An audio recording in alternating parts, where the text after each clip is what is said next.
एक बादशी राज्य में एक आदमी रहता था जिसे सोना पाने की बहुत तीव्र इच्छा थी। एक सुबह वह उठा, अच्छे कपड़े पहने, टोपी लगाई और बाजार की ओर चल पड़ा। वह सोने के व्यापारी की दुकान पर पहुंचा, छत से सोना उठाया और भागने लगा। लेकिन पुलिस ने उसे तुरंत पकड़ लिया और पूछा, इतने सारे लोगों के सामने तुमने किसी और का सोना क्यों छीन लिया? उस आदमी ने उत्तर दिया, जब मैंने सोना उठाया उस समय मुझे वहां मौजूद लोग दिखाई ही नहीं दिए। मुझे तो सिर्फ सोना ही दिखाई दे रहा था। यही इस कहानी का रहस्य है। जिस दिन तुम्हें साफ साफ पता चल जाएगा कि तुम्हें जीवन में क्या चाहिए, उसी दिन दुनिया की हजारों आवाजें अपना असर खो देंगी। तुम्हारा मन इधर उधर नहीं भटकेगा। तुम तीर की तरह सीधे अपने लक्ष्य की ओर बढ़ोगे। लेकिन अगर तुम्हें खुद ही नहीं पता कि तुम यहाँ क्यों हो, तुम्हारा स्वभाव क्या है, तुम्हारी मंजिल क्या है, तब हर चीज तुम्हारा ध्यान भटकाएगी। कभी कोई तुम्हें इस दिशा में खींचेगा, कभी कोई दूसरी दिशा में। धीरे धीरे तुम्हारा पूरा व्यक्तित्व टुकड़ों में बंट जाएगा। तुम्हारा एक हिस्सा कुछ और चाहता होगा, दूसरा हिस्सा बिल्कुल उल्टा। भीतर लगातार संघर्ष चलता रहेगा। तुम चल तो रहे होगे, लेकिन यह भी नहीं जानोगे कि आखिर जा कहाँ रहे हो। इंसान तभी एक हो पाता है जब उसे पता चल जाए कि उसे वास्तव में चाहिए क्या। जब लोगों से पूछा जाता है, तुम सच में क्या चाहते हो, तो ज्यादातर लोग सिर्फ कंधे उचकाकर कहते हैं, हमें नहीं पता। और यही उनके जीवन की सबसे बड़ी समस्या है। दिशा के बिना जीवन कभी एकता नहीं पा सकता। लेकिन अच्छी बात यह है कि अभी भी देर नहीं हुई। किसी भी क्षण तुम अपने जीवन की बागडोर वापस अपने हाथ में ले सकते हो। सबसे पहले तुम्हें उन आवाजों को पहचानना होगा जो तुम्हारी अपनी नहीं है। तुम्हारे भीतर माता पिता की आवाज है, शिक्षकों की आवाज है, समाज की आवाज है। बचपन से हर किसी ने तुम्हें बताया कि तुम्हें क्या बनना चाहिए, कैसे जीना चाहिए, क्या सही है और क्या गलत। धीरे धीरे उनकी आवाजें इतनी गहराई से तुम्हारे भीतर उतर गईं कि अब तुम्हें वही अपनी आवाज लगने लगी है। हर रात सोने से पहले कुछ देर शांत बैठो, आंखें बंद करो और अपने भीतर उठने वाली हर इच्छा को ध्यान से देखो। खुद से पूछो, क्या यह सच में मेरी इच्छा है? फिर उस आवाज का पीछा करो। वह कहां से आई, किसकी है? तुम हैरान रह जाओगे। कोई आवाज कहेगी, डॉक्टर बनो, और तुम पहचान लोगे कि ये किसकी आवाज है। कोई शिक्षक की होगी, कोई दोस्त की, कोई रिश्तेदार की। धीरे धीरे तुम्हें समझ आने लगेगा कि तुम्हारे भीतर बोल कौन रहा है। समस्या सिर्फ इतनी नहीं है कि लोगों ने तुम्हें सलाह दी। असली समस्या यह है कि उन्होंने जो कहा अक्सर खुद वैसा जिया नहीं। पिता कहते हैं, हमेशा सच बोलना, लेकिन जरूरत पड़ने पर खुद झूठ बोल देते हैं। दरवाजे पर कोई आए तो बच्चे से कहलवा देते हैं कि पापा घर पर नहीं है। बच्चे सब देख लेते हैं। उनकी आंखें बहुत गहरी होती हैं।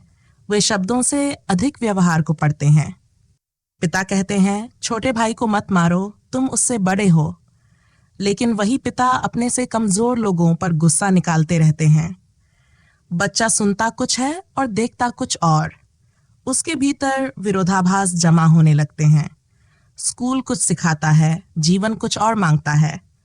कानून कहता है उग्र प्रदर्शन करना अपराध है, पर हम देखते हैं कि शांत प्रदर्शनों की आवाज कोई सुनता ही नहीं। समाज कुछ कहता है, अनुभव कुछ और बताते हैं। धीरे धीरे मन भ्रम से भर जाता है। एक बच्चा जन्म के समय पूर्ण होता है। उसके भीतर कोई विभाजन नहीं होता, लेकिन बड़ा होते होते वह भीड़ बन जाता है। उसके भीतर सैकड़ों आवाजें रहती हैं और हर आवाज उसे अलग दिशा में खींचती है। इसलिए वह कभी शांति नहीं पा पाता।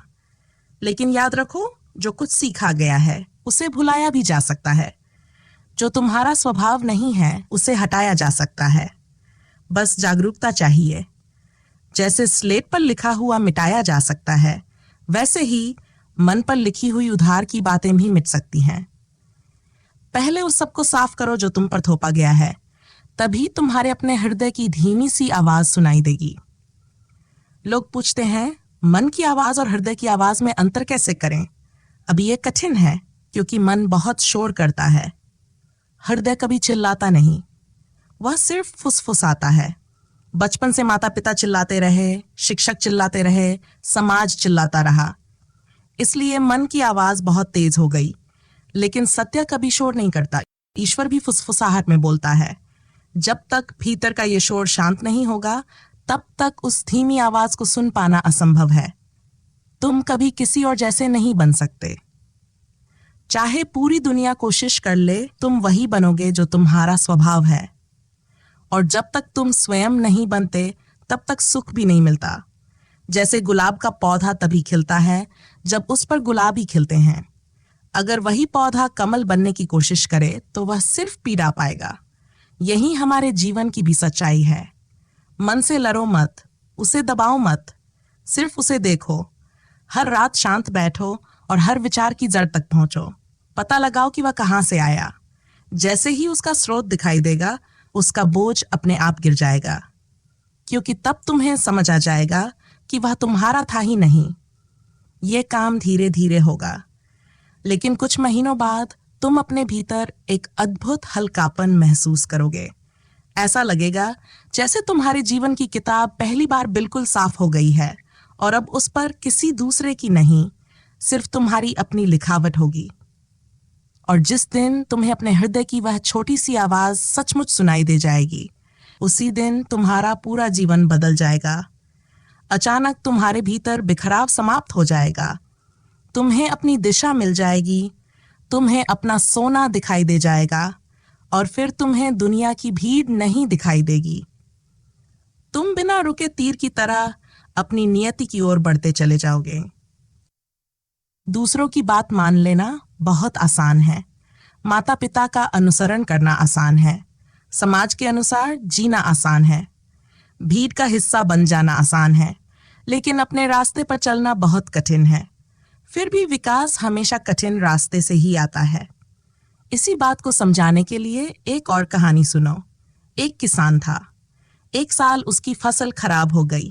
उसने ईश्वर से शिकायत की और कहा, अगर मौसम मेरे हाथ में होता तो मेरी फसल कभी खराब नहीं होती। भगवान मुस्कुराए और बोले, ठीक है, 1 साल तक मौसम तुम्हारे हाथ में रहेगा। जैसा चाहोगे वैसा ही होगा। किसान बहुत खुश हो गया। जब धूप चाहिए थी, धूप आ गई। जब बारिश चाहिए थी, बारिश हो गई। पूरे साल सब कुछ उसकी इच्छा के अनुसार चलता रहा। खेत पहले कभी इतने हरे नहीं हुए थे। किसान गर्व से भर गया। उसे लगा कि अब वह भगवान से भी अच्छा किसान बन गया है। लेकिन जब फसल काटने का समय आया तो उसके पैरों तले जमीन खिसक गई। गेहूं की बालियां लगभग खाली थीं, दाने थे ही नहीं। भगवान ने पूछा, क्या हुआ? मौसम तो तुम्हारे अनुसार ही चला था। किसान बोला, यही तो मेरी समझ में नहीं आ रहा। धूप भी मिली, बारिश भी मिली, फिर भी फसल क्यों नहीं हुई? भगवान ने कहा, तुमने धूप मांगी, बारिश मांगी, लेकिन कभी आंधी नहीं मांगी, तूफान नहीं मांगा, ठंड नहीं मांगी, कठिन मौसम नहीं मांगा। तुम्हें लगा कि सिर्फ आराम ही विकास देता है, लेकिन संघर्ष ही जड़ों को मजबूत बनाता है। तेज हवाएं ही पौधों को शक्ति देती हैं। कठिनाइयां ही जीवन को गहराई देती हैं। यही जीवन का भी नियम है।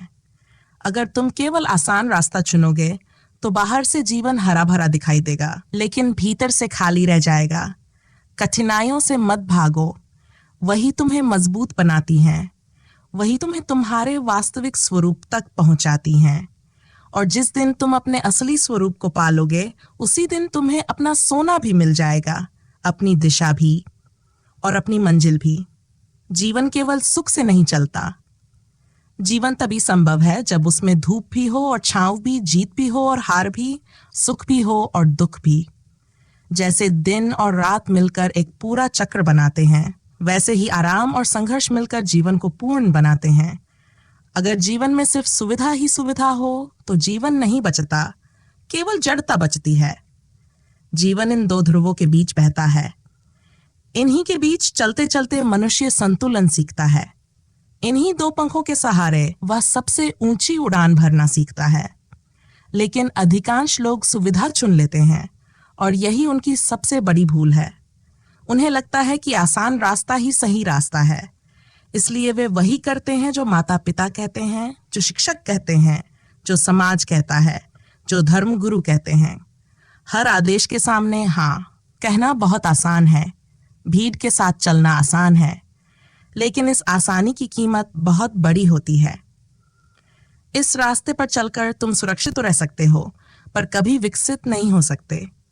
तुम जीवन का सबसे बड़ा खजाना बिना मूल्य चुकाए पाना चाहते हो, जबकि जीवन का नियम है कि हर अनमोल चीज की एक कीमत होती है। इसलिए एक व्यक्ति बनो, भीड़ का हिस्सा मत बनो। और अगर उसके लिए कोई कीमत चुकानी पड़े तो खुशी खुशी चुकाओ। सच तो यह है कि जो चीज बिना मेहनत के मिल जाए उसे स्वीकार भी मत करो, क्योंकि जो बिना पात्रता के मिलती है उसका मूल्य कभी समझ में नहीं आता। जिसे पाने में कोई संघर्ष ना हुआ हो उसे संभालना भी संभव नहीं होता, वह हाथ से निकल ही जाती है। ईश्वर भी तुम्हें कुछ सस्ता नहीं देता, क्योंकि जो बिना प्रयास के मिल जाए उसमें आनंद नहीं होता। आनंद उसी चीज में है जिसे पाने के लिए तुमने अपना पूरा अस्तित्व लगा दिया हो। इसलिए कठिन रास्ता चुनो, क्योंकि स्वयं होना इस संसार का सबसे कठिन काम है। दुनिया नहीं चाहती कि तुम अपने जैसे बनो। हर कोई चाहता है कि तुम उसकी इच्छा के अनुसार बदल जाओ। समाज चाहता है कि तुम भीड़ बन जाओ। धर्म चाहता है कि तुम अनुयायी बन जाओ। परिवार चाहता है कि तुम उनकी अधूरी इच्छाओं को पूरा करो। कोई भी नहीं चाहता कि तुम अपने स्वभाव के अनुसार जियो। और जब तुम अपने स्वभाव के विरुद्ध जीते हो तब जीवन की दिशा खो जाती है। ध्यान असंभव हो जाता है, एकाग्रता टूट जाती है, मन हर पल किसी नई चीज की ओर भागता है। तुम किसी एक काम, किसी एक विचार, किसी एक सत्य के साथ कुछ क्षण भी नहीं रह पाते। फिर आनंद कैसे मिलेगा? शांति कहाँ से आएगी? अपनी नियति स्वयं चुनो। कोई दूसरा तुम्हें नहीं बता सकता कि तुम्हारा मार्ग क्या है।